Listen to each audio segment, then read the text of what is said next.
On a December morning in 2010, a police officer searching for a missing woman along the scrubland near Gilgo Beach found something else entirely. Not one body, four. For 13 years, investigators chased a ghost. The Long Island serial killer became America's most elusive predator, until a discarded pizza crust changed everything. I'm your host for Case Files Explained. Today, the Gilgo Beach reckoning, and how a suburban architect is expected to plead guilty to murdering 7 women. Rex Heuermann designed buildings for a living. According to prosecutors, he also designed something far darker, digital files they describe as literal blueprints for murder. For 17 years, women disappeared, their bodies hidden in the brush along Long Island's South Shore. And all the while, a family man commuted to his Manhattan office. The break came in 2023, surveillance, a DNA sample, and a trail of digital evidence that investigators say Heuermann never thought they'd find. This is the story of how a cold case became the prosecution's strongest hand, and why, after years of denial, the accused is expected to finally admit what he did. To understand this case, you have to go back to the beginning. Gilgo Beach sits along the barrier islands that separate Long Island from the Atlantic Ocean. It's remote, quiet, the kind of place where people fish, surf, and forget about the city. But the scrubland behind the beach, that's different. Thick brush, hard to access. Perfect, as it turns out, for hiding things you don't want found. Between 1993 and 2010, 7 women vanished from the area. Most were sex workers. Most had families who never stopped looking. Then in December 2010, a police officer named John Malia was combing the brush near Ocean Parkway, searching for a missing woman named Shannon Gilbert who disappeared that spring. What he found instead were the remains of 4 different women: Melissa Bartholomew, Megan Waterman, Maureen Brainard Barnes, and Amber Lynn Costello, all sex workers. Additional searches in 2011 revealed more remains scattered along the same stretch of highway. The body count climbed, the investigation expanded, and then it went cold. For more than a decade, the Long Island serial killer case haunted local police. They had victims, they had forensic evidence, but they had no viable suspect. The victims' families waited. Some held candlelight vigils every year at Gilgo Beach. Others gave up hope of ever knowing what happened to their daughters, their sisters. Meanwhile, in a quiet suburb about 20 miles away, Rex Heuermann lived what looked like an ordinary life. A wife, 2 children. A house in Massapequa Park. Heuermann ran a small architectural firm in Manhattan. He commuted daily. Neighbors describe him as quiet, professional. The kind of man who blended into the background of suburban life. But investigators weren't looking at architects. They were looking at everyone who might have accessed those remote areas along Ocean Parkway. It was a massive undertaking with minimal leads. The breakthrough came from advances in forensic technology, specifically genealogical DNA analysis, the same technique that caught the Golden State Killer in 2018. Investigators submitted DNA evidence from the Gilgo Beach victims to genealogical databases. The results pointed toward a family tree that led them to one address in Massapequa Park. But pointing at someone isn't the same as proving guilt. Investigators needed Heuermann's actual DNA, so they started surveillance, following him, watching, waiting. In January 2023, detectives watched Heuermann eat pizza in his vehicle outside his Manhattan office. When he tossed the crust out the window, they moved in. The DNA on that pizza crust matched genetic material found on one of the victims, a hair recovered from the body of Megan Waterman, who disappeared in 2010. But investigators had more. DNA profiles consistent with Heuermann's wife and daughter were found on material recovered from multiple victims, items from his own household, linking him to the crimes. On July 13, 2023, police arrested Rex Heuermann outside his Manhattan office. The man who'd commuted past investigators for years was finally in custody. The arrest made national headlines. Neighbors couldn't believe it. But prosecutors were only getting started. What they found on Heuermann's computers would prove even more damning. According to court documents, investigators recovered files from Heuermann's personal computer that prosecutors describe as a blueprint for the killings. These digital documents allegedly contain checklists: how to limit noise during attacks, how to clean bodies, how to destroy evidence afterward. A methodical, horrifying record of planning. Investigators also found that Heuermann's wife was away from home, traveling for work, on the nights each of the victims vanished, every single time. Coincidence seemed impossible. A witness also placed a dark pickup truck near the area where Amber Lynn Costello was last seen in 2010. Investigators linked that description to a vehicle Heuermann owned at the time. When Heuermann first appeared in court, he pleaded not guilty. His defense team argued the evidence was circumstantial.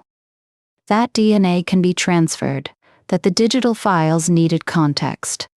But the case against him continued to build. In 2025, prosecutors added more charges, bringing the total number of murder victims to 7 women spanning 17 years.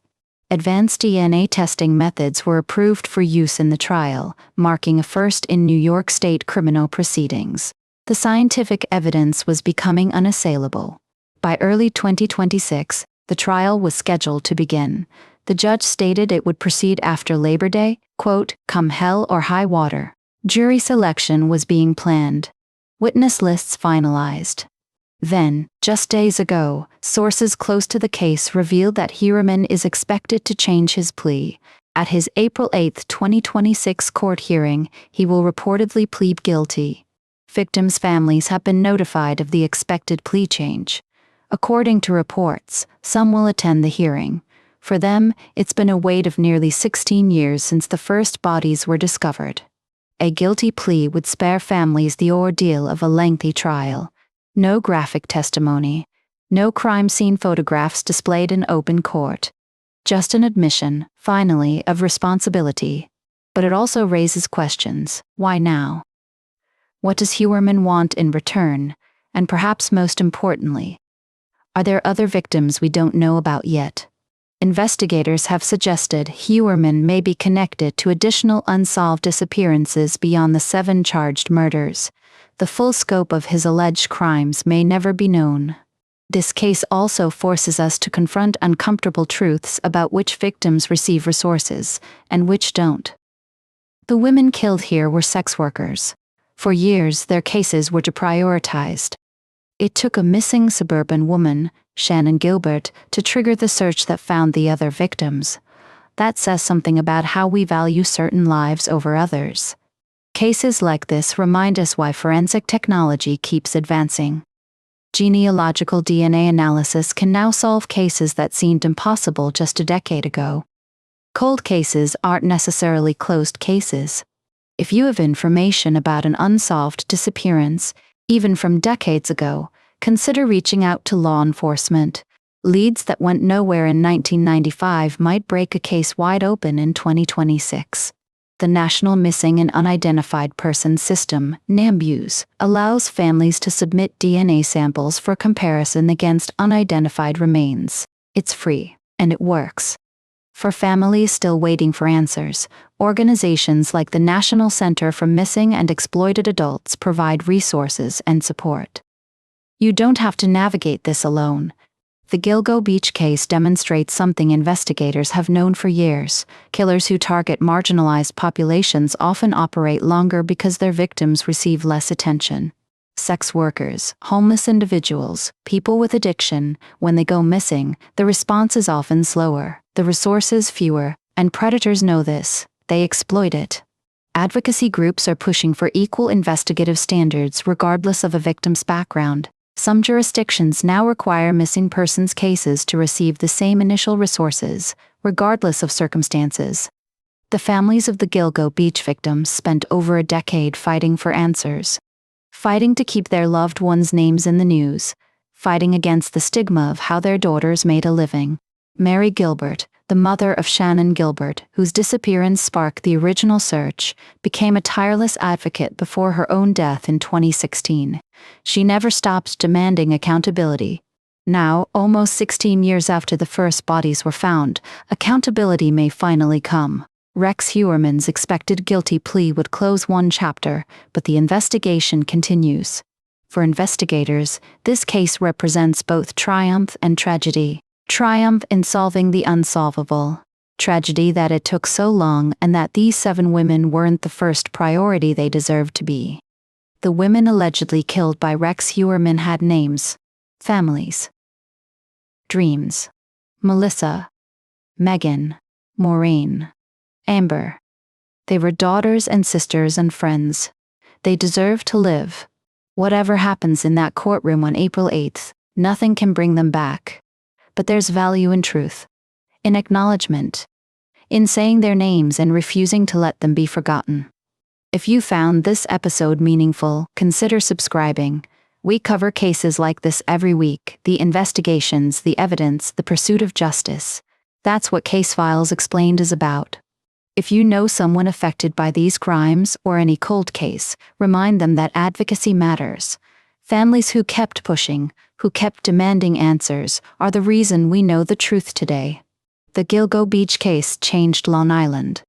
It changed how investigators approach missing persons. And it reminded everyone that behind every cold case file, there's a family still waiting. Rex Heuermann maintained his innocence for nearly 3 years. Now, sources indicate he'll admit to what prosecutors say the evidence has proven all along, that he killed 7 women. The pizza crust, the DNA, the digital files, the truck, the timing. Piece by piece, investigators built a case that even the accused apparently can no longer deny. On April 8, 2026, families of the Gilgo Beach victims will gather in a Suffolk County courtroom. They'll finally hear what they've waited years to hear, an admission of guilt. It won't bring back Melissa, Megan, Maureen, Amber, or the other 3 women whose lives were stolen. But it will be something: recognition, accountability, a reckoning at last. For Case Files Explained, I'm your host. This has been the Gilgo Beach Reckoning. Stay safe out there.